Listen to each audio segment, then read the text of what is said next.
Hello dear students, today I am going to continue chapter 2 of social science as a part of revision. પુનરાવર્તનના ભાગ સ્વરૂપે chapter number 2 ને આપણે શરૂ કરીએ છીએ, મીન્સ આગળ વધારીએ છીએ. ટોટલ 1 થી 34 નંબરના ક્વેશ્ચન્સ આપણે જોઈ ચૂક્યા છે. હવે આગળ વધીએ 35મા નંબરનો ક્વેશ્ચન.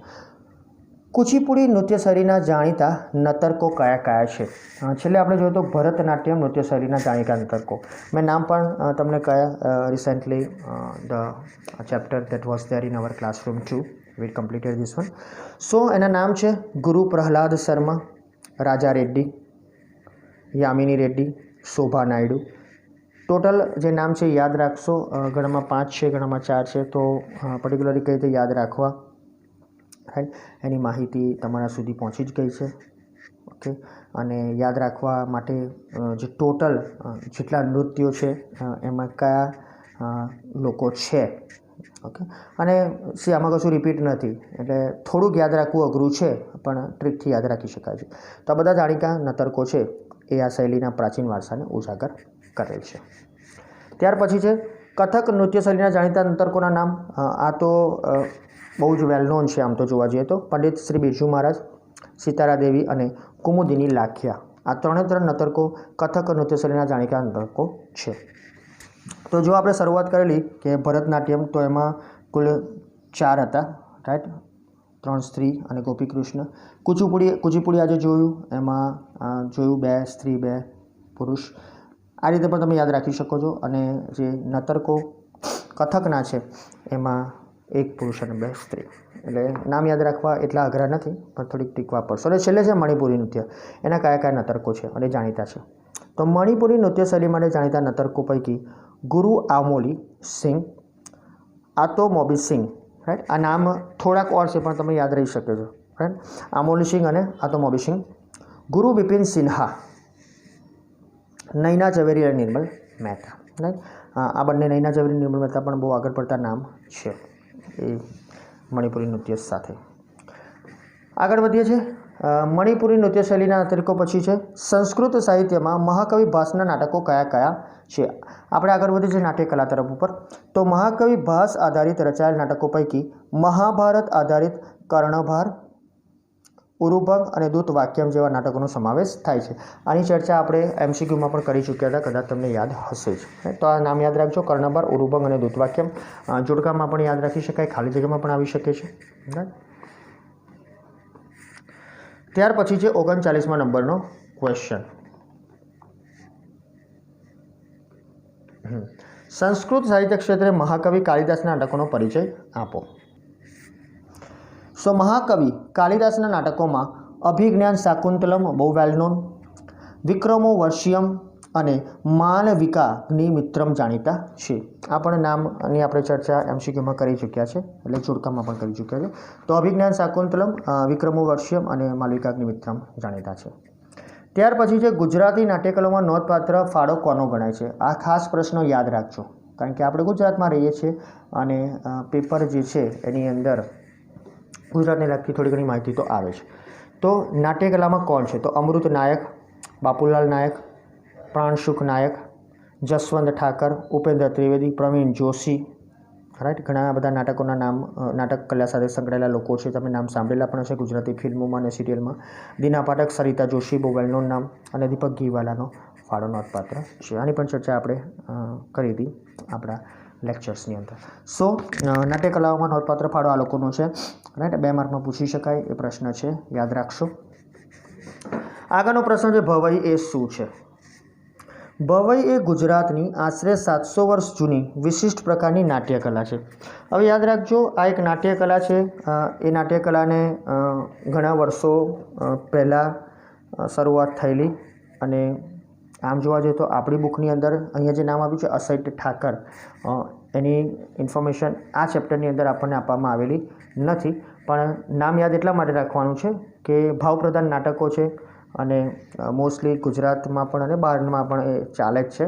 પણ એ 700 વર્ષ પહેલાંની આ લોક શિક્ષણ, એટલે સસ્તા ખર્ચે લોક શિક્ષણ મળે એ મનોરંજન કરાવતી એક નાટ્યકલા છે, જે અસાઇટ ઠાકર દ્વારા શરૂ કરાયેલ છે. જૂના સિલેબસમાં નામ હતું, અત્યારે નથી. આ સિવાય તેને જે મેં તમને માહિતી આપી એ મુજબ, રાઈટ, માહિતી તમારી સુધી આવી છે મેં આપી એ પ્રમાણે, કે તેને શાસ્ત્રકારો ભાવપ્રધાન નાટકો તરીકે પણ ઓળખાવે છે. એનું નામ યાદ રાખશો, રાઈટ.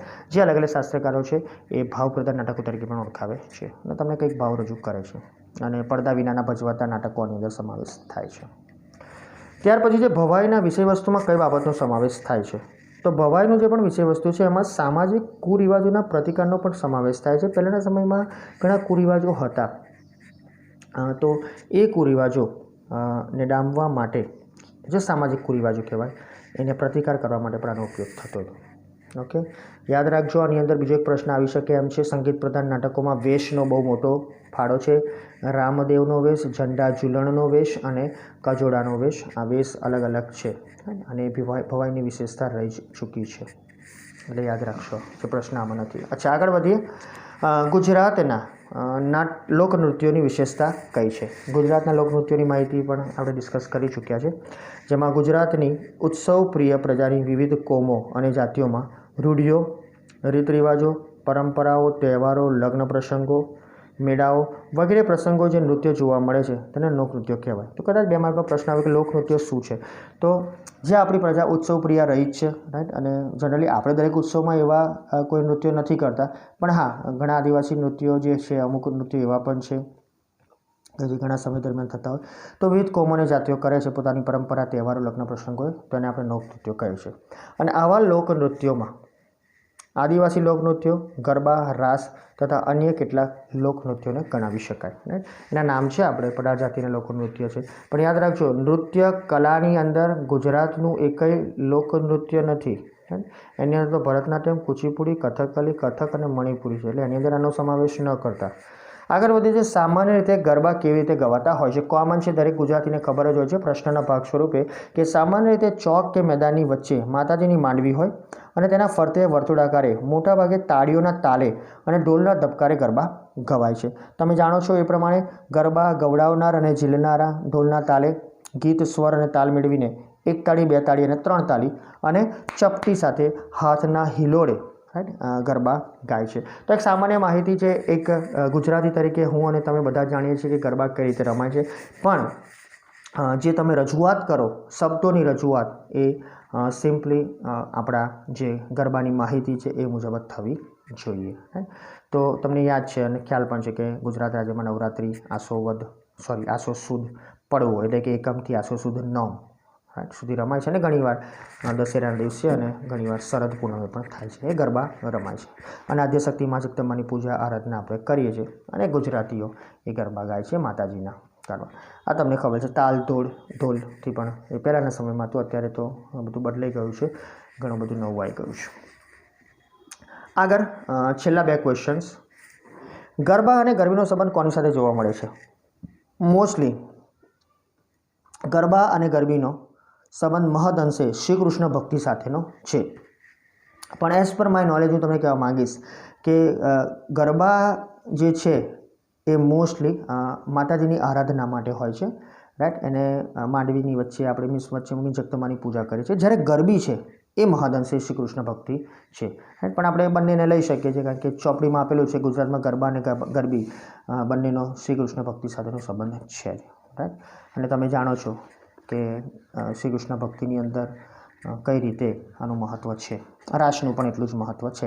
રાસની પણ માહિતી યાદ રાખશો, રાઈટ. નરસિંહ મહેતાને પણ ભગવાન શ્રી કૃષ્ણે રાસના જે પણ રાસલીલાના દર્શન કરાવ્યા હતા એની માહિતી અહીં નથી, પણ નવરાત્રિ અને જન્માષ્ટમીના સમયમાં પણ આપણે રાસ રમતા હોય છે. અને દાંડિયા રાસ 1 માર્કનો પ્રશ્ન, એક રાસનો પ્રકાર જ છે. ઓકે. અને મોસ્ટલી આપણા રાજ્યમાં વૈષ્ણવ સંપ્રદાયમાં એની પરંપરા રહેલી છે. છેલ્લો ક્વેશ્ચન. નીચે દર્શાવેલ ઘટનાઓને સાચા ક્રમમાં ગોઠવો. આપણને 4 નામ આપેલા છે તમને. ભવાઈ એક વિશિષ્ટ પ્રકારની નાટ્યકલા છે ગુજરાતની. સંગીત મકરંદ ગ્રંથની રચના. કુચીપુડી નૃત્યશૈલીની શરૂઆત. સંગીત પારિજાત ગ્રંથની રચના. હવે બુક પ્રમાણે આપણે લેવાનું છે, યાદ રાખજો. આ જે ઘટનાક્રમ છે, સાચો ક્રમ ઘટનાઓ છે, બુક પ્રમાણે છે, રાઈટ. એની કોઈ સાલ કે એનું કોઈ વર્ષ નથી. ઓકે. સો લઈ શકાય તો પહેલું આવે સંગીત પારિજાતની જે ગ્રંથની રચના થઈ હતી, રાઈટ. એનું વર્ષ આમ જોવા જાઓ તો આપણને આપેલું છે 1665, પણ અહીં એવું કંઈ સ્પેશિયલ માહિતી તમારી જોડે નથી બીજા દરેકની, રાઈટ. એટલે 1665. ત્યાર પછી આવે છે ત્રીજા નંબરનું કુચીપુડી નૃત્ય શૈલીની શરૂઆત 15મી સદી છે, રાઈટ. હવે આમ જોવા જાઓ તો સંગીત પારિજાત અને કુચીપુડી આ બંને બહુ અલગ અલગ વસ્તુ છે.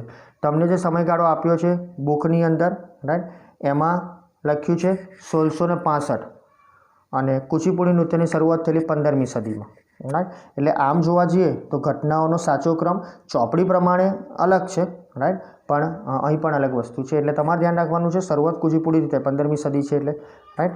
પછી આગળ વધીએ છીએ સંગીત મકરંદ ગ્રંથની. સંગીત મકરંદ ગ્રંથ 900ની સાલમાં થયેલો હતો. ઓકે, એટલે આપણે જે ઘટનાક્રમ ઉતરતા ક્રમમાં કરી શકીએ, રાઈટ, એ હિસાબે કદાચ સાચું લખી શકાય. તો અને પહેલું થયું હતું ભવાઈ જે 700 વર્ષ પહેલાં, એટલે 13મી સદીમાં.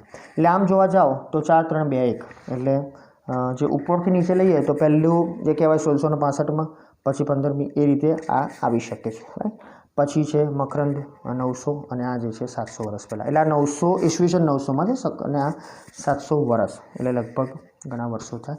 એ હિસાબે એને તમે લખી શકો છો ઘટનાક્રમના હિસાબે. બાકી depend upon the questions. Okay, ઘટનાઓનો સાચો ક્રમ કયો છે એ હિસાબે જોઈ લેવું.